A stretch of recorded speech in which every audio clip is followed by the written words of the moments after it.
Assompte, Assompte. Les paupières de la vieille femme frémissent. Elle ouvre lentement les yeux. Son regard se perd à la recherche de la voix qui l'appelle. Antoine lui prend la main et la garde dans les siennes, tel un oiseau inerte. Assompte, guidé par cette présence chaude et rugueuse, tourne la tête vers l'homme désemparé qui ne sait plus. C'est lui le compagnon de sa dernière vie.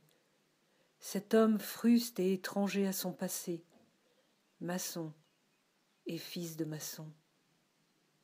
C'est lui, bourru, dur au travail, solitaire et taciturne, qui s'assoit au bord du lit, s'excusant presque d'être là.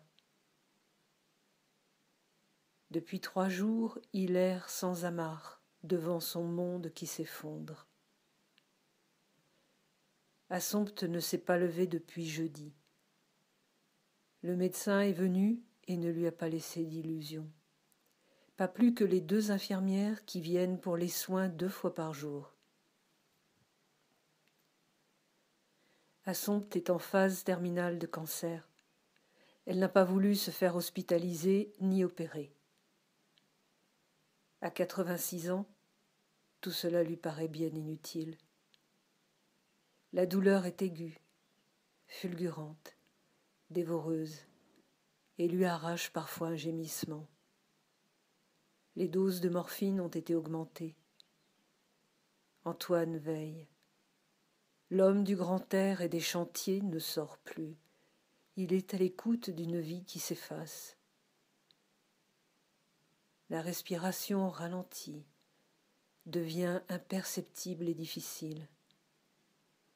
Chaque expiration ressemble à une délivrance, chaque inspiration à la lutte qui reprend. La durée s'allonge du flux au reflux, et cette marée aérienne berce dans une légèreté désincarnée le corps frêle d'Assompte, son regard bleu si las, son visage creusé, auréolé de cheveux blancs et courts. Dehors, un ciel gris de pluie assombrit le jour, et Antoine allume la lampe de chevet. Quelques coups sont frappés à la porte. Il pose la main d'Assompte sur le drap de coton frais et, poussant un soupir, descend péniblement l'escalier de marbre en se tenant à la rampe de fer forgé. La maison, construite par Auguste, le père d'Antoine, n'est pas pratique, faite à l'économie.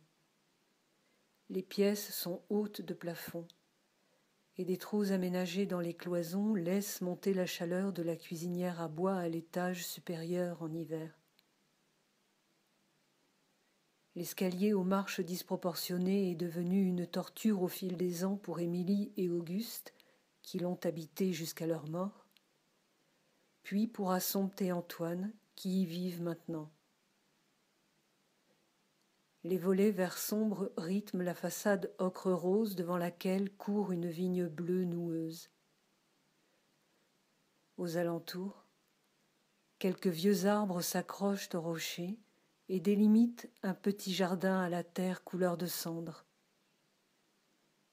Pauvreté du lieu, pauvreté des hommes.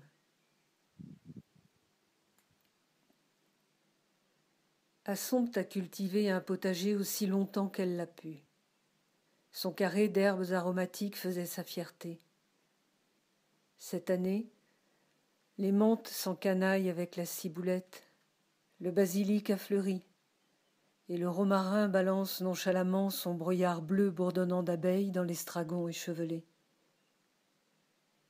3 oliviers, plus vieux que la maison, donnent encore suffisamment d'olives pour qu'Antoine en tire quelques litres d'huile, bon an mal an. Un abricotier, torturé par le vent et la sécheresse, s'incline à l'entrée du jardin. Ses fruits, rares et précieux, s'offrent, chair et lumière, à la main qui les cueille.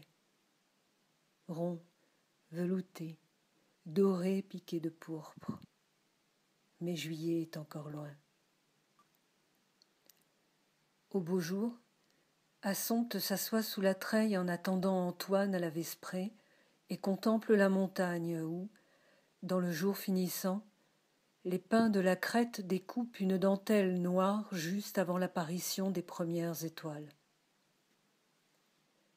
Antoine, après avoir soigné les lapins et fermé la grange, se lave les mains au bassin. La petite chatte, bien qu'il dédaigne sa présence, bondit sur la margelle et vient se frotter à son bras. Il lui marmonne quelques mots en patois, mémoire d'ancêtre, et entre dans la cuisine, signifiant ainsi à Assompte son désir de manger. Frustré de ne plus pouvoir goûter à la fraîcheur du soir, tant attendue en compagnie de quelqu'un, fût-il à des lustres de ses émotions, elle se laisse engloutir par l'ombre maçonnée et sert le repas du soir. Leur solitude réunie reste sourde au journal télévisé qui braille les cauchemars du monde. Puis la fatigue entraîne rapidement Antoine dans un assoupissement ponctué de ronflements sonores. Alors Assompte le secoue et lui crie d'aller dormir. Le géant émerge du premier sommeil, sort se laver les dents au bassin du jardin, monte péniblement se coucher.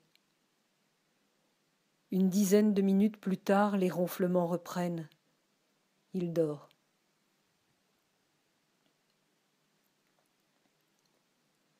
Assompte, après avoir desservi le couvert, s'assoit devant la télévision et lutte contre l'endormissement.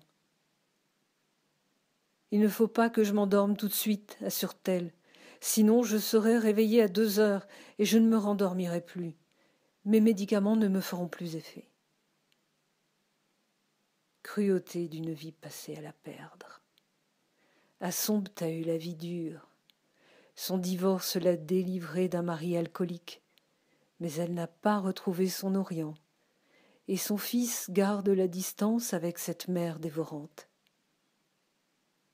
Ayant trouvé un emploi en ville, elle a côtoyé plus de raffinement, a espéré plus de douceur et de reflets chatoyants pour son avenir. Puis la solitude lui a pesé et elle a décidé de se remarier. Bien qu'étrangère à la vie et au village d'Antoine, elle s'est mariée à ce célibataire qui ne sait rien des femmes ni de la vie domestique. Elle a fait sa place dans la maison, y a accroché les portraits de ses parents, de son fils, de sa petite-fille, a disposé quelques-uns de ses meubles anciens dans une chambre vide et a commencé sa nouvelle vie d'épouse, grise et rude comme la poussière de la cimenterie qui se dépose sur les pentes de la vallée. Le futile peuple ses rêves, à la mesure de ses frustrations quotidiennes. Pourtant, elle reconnaît encore la tendresse dans le parfum d'une rose, la présence de la chatte, les pique-niques en montagne ou les sorties dominicales au restaurant avec Antoine. Les années ont coulé entre les écueils de ses émotions contradictoires et la maladie est venue se sertir au ventre de sa vie. L'espace et le temps ne sont plus loin devant elle, mais là, seulement là, dans cette réalité qu'elle a toujours refusée parce que trop loin de ses rêves. Antoine a refermé la porte. Une voisine, furtivement, est venue prendre des nouvelles. Elle les chuchotera aux portes du village, comme les rideaux chasse-mouches qui bruissent en été. Le secret court les rues. Chacun attend. Assompte a aussi fait sa place au village. Elle a aiguisé la curiosité locale. Pensez, elle a travaillé à Paris. Elle a vu du beau monde avant de venir se retirer dans l'ingratitude désolée de cette vallée. Est-ce seulement la peur de la solitude qui l'a fait dériver jusqu'ici ? Question parfois demeurée sans réponse. Assompte sait que certaines vérités tuent plus vite qu'un non-dit, et elle a laissé un écran de silence flotter autour d'elle, science intuitive apprise sur l'âpreté des rêves écorchés et des désillusions qui ont trébuché sur leur métamorphose. Assompte a survécu, la tête haute, digne dans les tempêtes, déchirée au matin de sa vie, en quête d'un port qu'elle a toujours cherché ailleurs. Mal aimante, mal aimée, mal entendue, toujours debout. Assompte est couchée.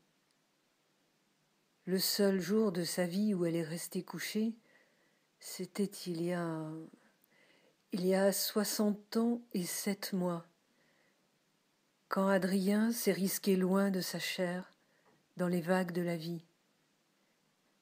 Adrien qui n'aime ni l'eau ni le lait. Adrien qui ne sait pas nager.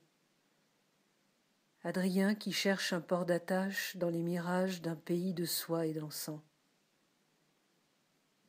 Tant de temps, tant de vie en une seule. Quel est ce brouillard qui parfois l'enveloppe et lui ferme les yeux?